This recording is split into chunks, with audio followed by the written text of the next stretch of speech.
الرجيم بسم الله الرحمن الرحيم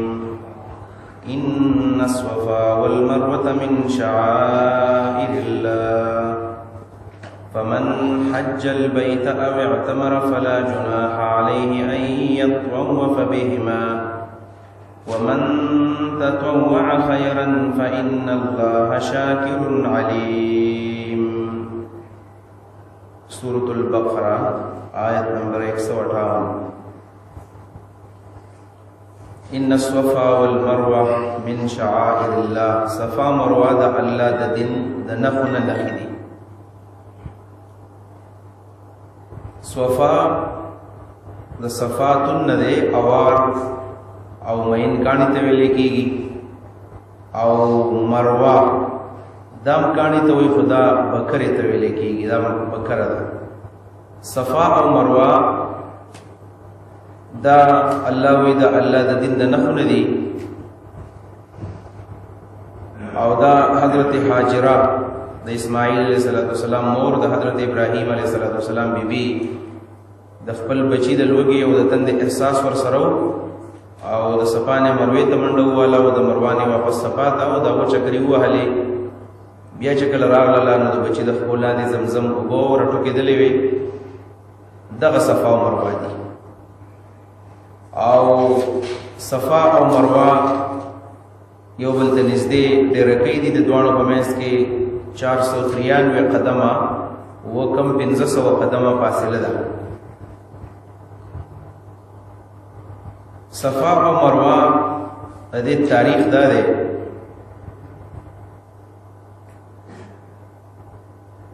چی دا دو کسان دی یو اصاف او بل نائلہ. اصاف سڑے دے نائلہ خزدہ دی دوانو پا بیت اللہ شریف کی بدعملی وکلا چی بدعملی وکلا نو اللہ تعالیٰ ورطا غصشو دا دین کانی لوشو دا اصاف روڑو دی خلقو پا صفا بانی کی خودو دا نائلہ چکما زنانوا دا دین کم کانا جوڑ شوی دی اغیب دی مروہ بانی کی خودو او د دې لپاره چې خلک د دینه سبق واخلي چې څوک هم داسې قسم بدعملیانې په داسې پاکو ځایونو کې کوي الله به د هغوی نه کاڼي جوړوي. نو صفا او مروه دا د الله د دین د نښونه دي. دا خو تاریخي ځایونه وو خو دغه جاهلیت کې دي خلکو دا بوتان دا کاڼي راوړل او دی په صفا او مروه باندې کېښودل.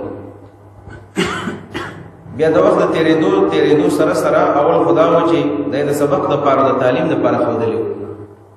و د وخت تیرې دو سره وروسته شیطان د خلکو په زړه کې دا واچوله دا خو ډېر بزرګانو د دې عبادت پکار دی. نو د دې عبادت بیا شروع شو شرکي طریقه باندې صفا مروه چې کوم بوتان پراته دي او کوم مجسمې پرتې دي او کوم کاڼي پراته دي د هغې عبادت کېږي. کله چې اسلام راغی نو اسلام دا خبره ښکاره کړه چې صفا او مروه دې خو اصل مقاصد دا نه دي چې بدې دي د بوتان پراته یو جاهلان دې راځي او دلته شرکي اعمال کې دا خو د الله د دین نښې دي او د الله د دین د نښو نه نښې دي. لہذا د تعظیم پکار دی او تعظیم یې دا دی چې صفا مروه کې دا تاریخ واپس تاسو را ژوندی کوي او په دې کې تاسو سعی کوئ سعی او د صفا نه مروه ته منډه او د مروه نه صفا ته. مسلم کې حدیث دی چې ابدأ بما بدأ الله و عمرہ کے په حج کې چې کله سعی کې د هغه ځای نه شروع کا د کوم ځای نه چې الله شروع کړی دا یعنی صفا نه به شروع کې مروه ته د مروه نه به صفا ته. شعائر لفظ قرآن کې په اول ځل باندې راغلی. شعائر جمع د شعیرتون ده. شعیره څه ته وایي؟ نو شعیره اصل کې نښې ته ویل کېږي. نښې الله ویلي دي کل شیء جعل علما من اعلام طاعت الله. الله د اطاعت لپاره نښه جوړه شي دغه ته ویل کېږي شعیره. کل شیء جعل علما من اعلام الله من اعلام طاعت الله وهو من شعائر الله. کم شی چې د الله خبر خلق لور کوي د الله د اطاعت یو نښه دغه ته شعیره ویل کېږي. دا یو نښه ده.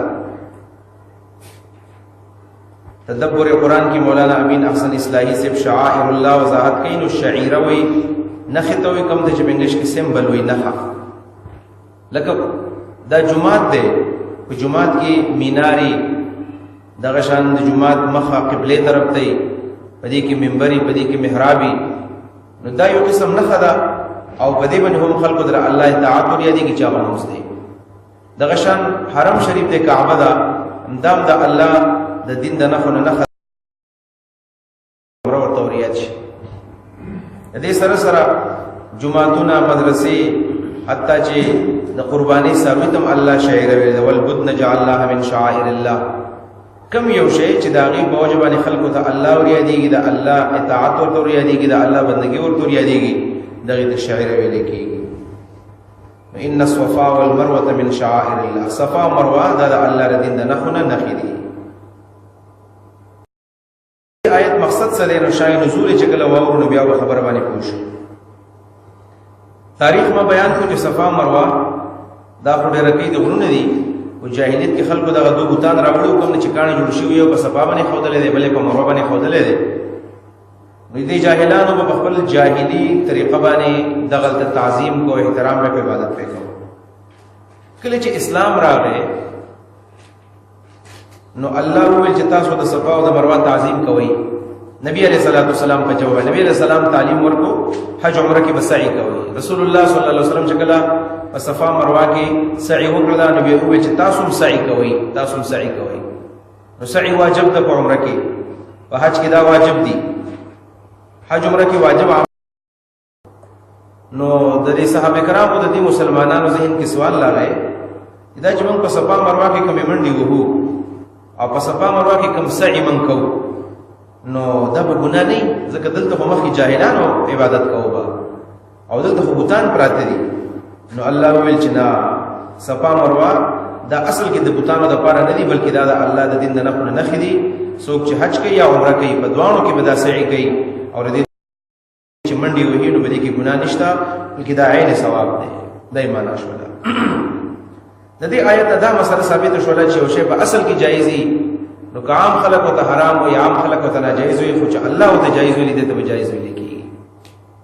چې الله یو شي ته دین ویلی، نبي یو شي ته دین ویلی، نو که خلک غلط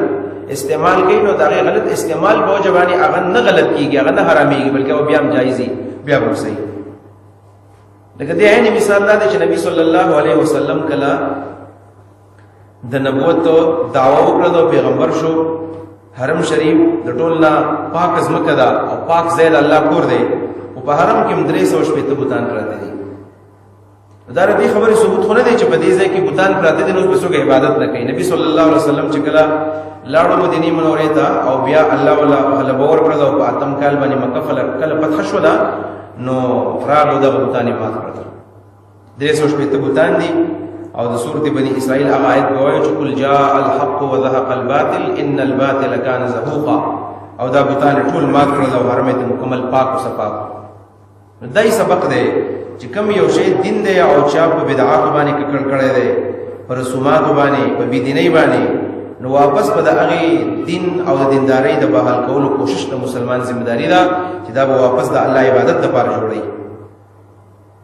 الله وإن صفا یقینا صفا والمروه ومروه من شعائر الله، دا الله د دین د نښو نه نښې دي. فمن حج البيت، سوک چې حج د بیت الله کوي، او اعتمر یا عمره کوي، فلا جناح علیه، هیڅ ګناه نشته په ده باندې ان یطوفا چې ځي راځي بهما د صفا مروه په منځ کې. طواف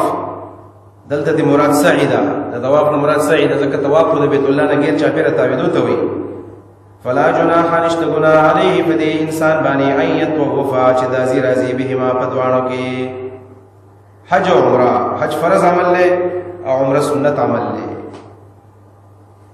ومن تطوع خيرا فإن الله شاكر عليم. حضرت عروه رضی الله عنه فرمایي، عروه ابن زبیر چې د حضرت عائشه رضی الله عنها خورې ده، د حضرت اسماء زوی ده، زبیر ابن عوام زوی. هغه وی ما د خپل ترور د حضرت عائشه رضی الله عنها نه تاسو کو مې ته وکړو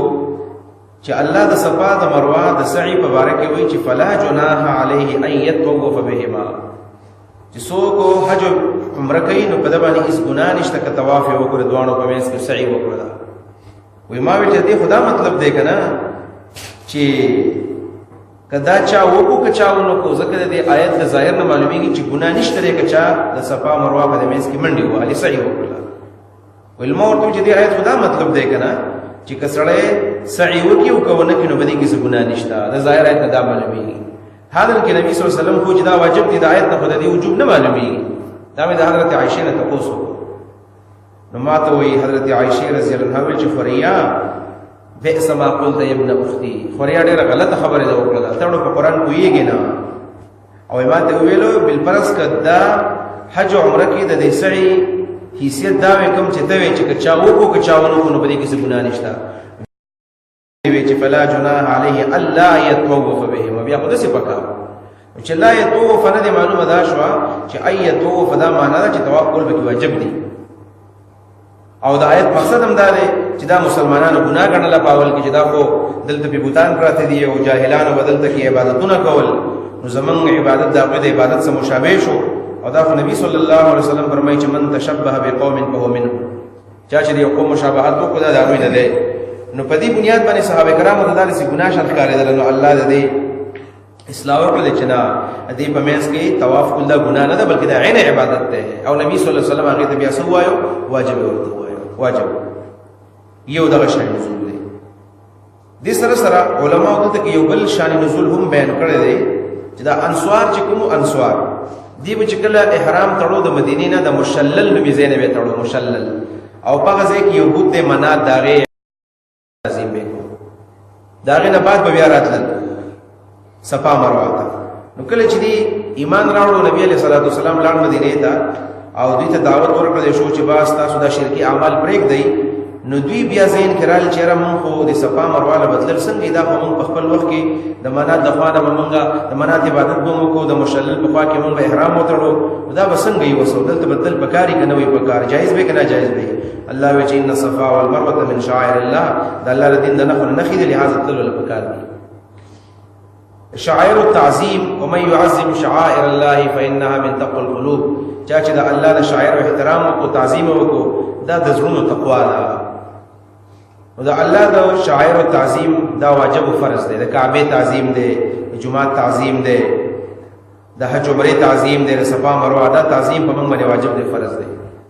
او څوک چې د شاعر د اسلام کله هم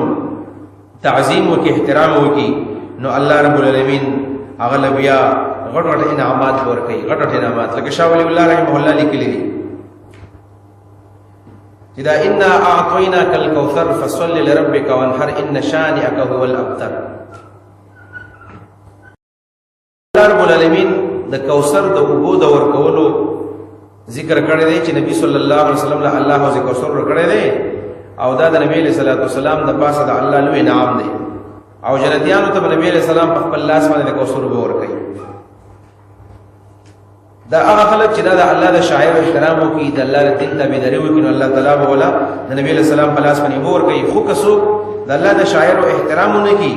نو رستو بس بیا لم تر کیف فعل ربک باصحاب الفیل چا چې د اسلامي شاعر احترام نه دی کړی نو الله تعالی به د اسمان نبی عذاب را لګلې دی لکه ابرهه او دا قوم او دا لخر کله چې راغلل